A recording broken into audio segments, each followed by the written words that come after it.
Hello, everyone. It's Philip Lee returning with another episode of Civil War Chat. And today's topic is It All Started with a Lie.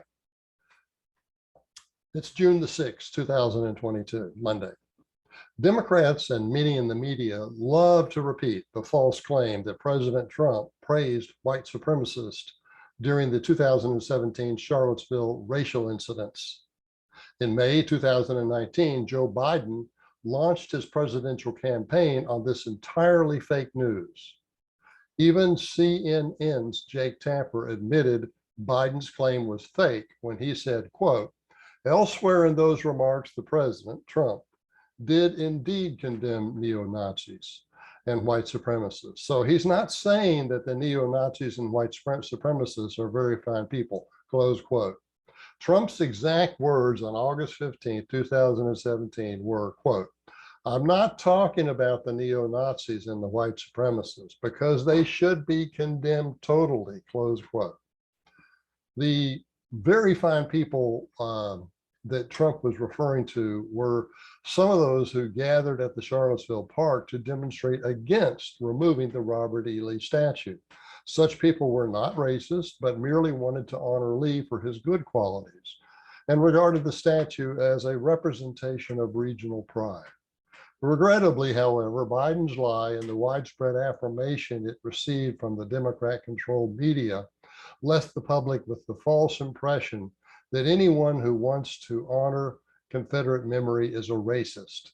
It led to a surge in the often illegal removal and destruction of 100-year-old statues across the South. It triggered a hostility toward Southern culture as the putative worst example of Anglo-Saxon and Western heritage. Increasingly, all aspects of Western culture came under attack from these mad people, insane people, as statues and or paintings of Thomas Jefferson, George Washington, and other slaveholders were removed or otherwise defaced. Even Christopher Columbus has been attacked by the anti-Western cultural elites. Their narcissism has evolved to a point where almost anything concerning Western culture is condemned. It is a madness that has become so extreme that it is self-contradicting. Consider the argument that the limitation of humans to two genders is a so-called Western cultural construct. This is a major point of the so-called woke agenda or the woke believers.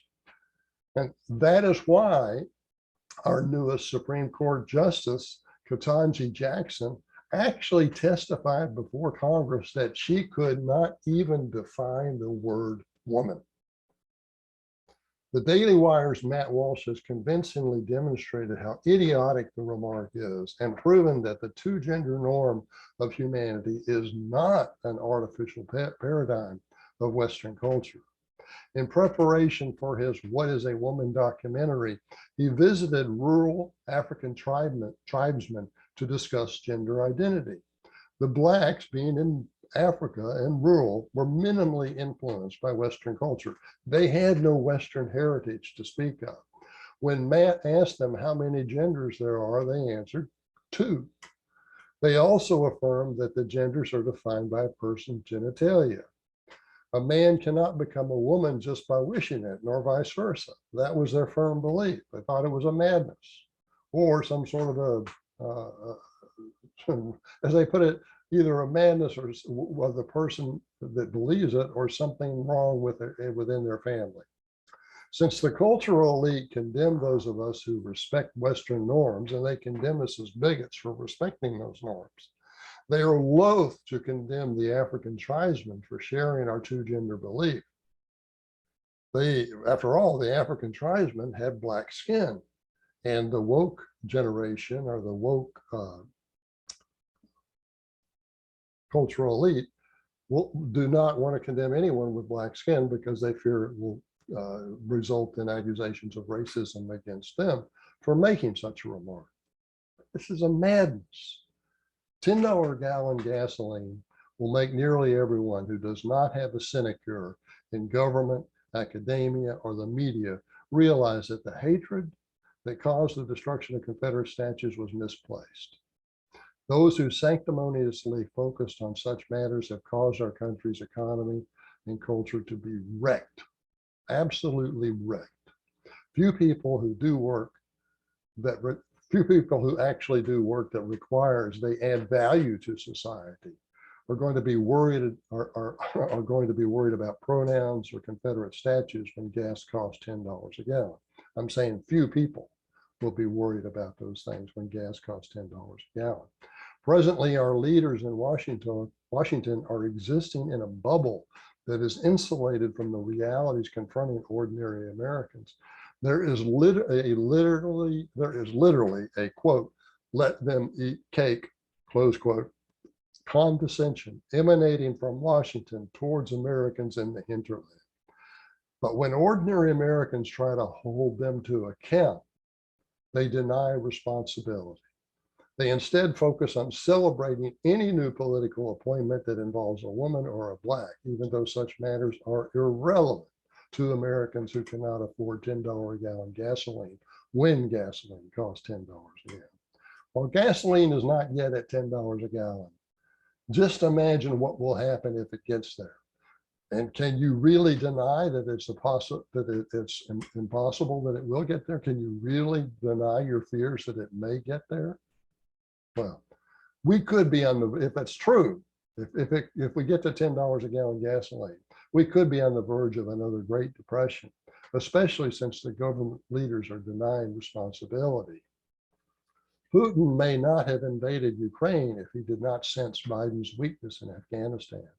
Yet Defense Secretary Lloyd Austin and General-in-Chief Mark Milley have both denied responsibility for the Afghanistan debacle. In fact, they've even denied it was a debacle. But it was obvious to anyone that could see the airplanes taking off with the Afghans hanging from the wheels and the outside of the airplane, that it was an utter disaster. Instead, these leaders, Lloyd Austin and Mark Milley, they focus on changing the names of the military bases so that Confederate names can be wiped out. That is their priority. Not running a military that can defend America from our enemies. No, the priority is to see to it that there are no Confederate names on military bases, or that another priority is to see to it that transgenders and gays and all kinds of people who can be good people, but not necessarily good soldiers, are welcome into the military. They could be good soldiers as well, but the point is that what we focus on, what the military should focus on, is turning out the best soldiers, turning out soldiers that do the best without worrying about their gender identity or their political beliefs. It's what they're doing is like, it's the old cliche. They're just rearranging the deck chairs on the Titanic. If we get the $10 a gallon gasoline, who can deny that? That's all they're doing. That's all the Democrats are doing. Although I've written multiple times before, it bears repeating. Robert E. Lee took responsibility for his failure at Gettysburg. He never tried to blame anyone else. Given our recent experience with Democrat leaders, all Americans should want to honor Robert E. Lee for his method of leading by example and his respect for duty. The current situation evokes the period from November 1860, when Lincoln was elected, to mid-April 1861, when the opening shots at Fort Sumter were fired.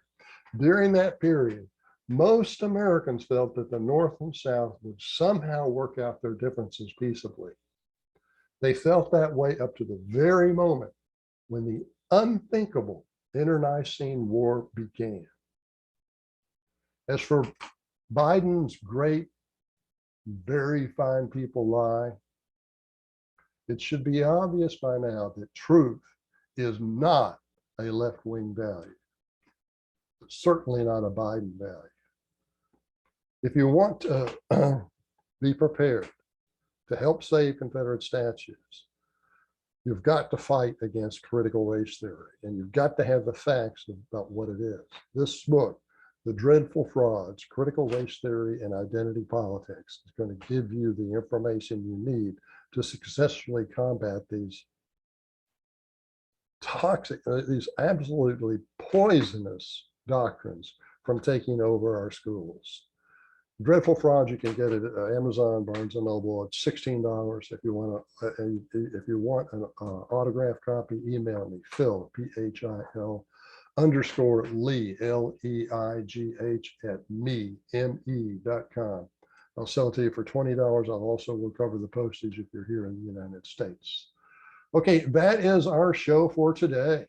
Thank you for watching. I'll see you next time.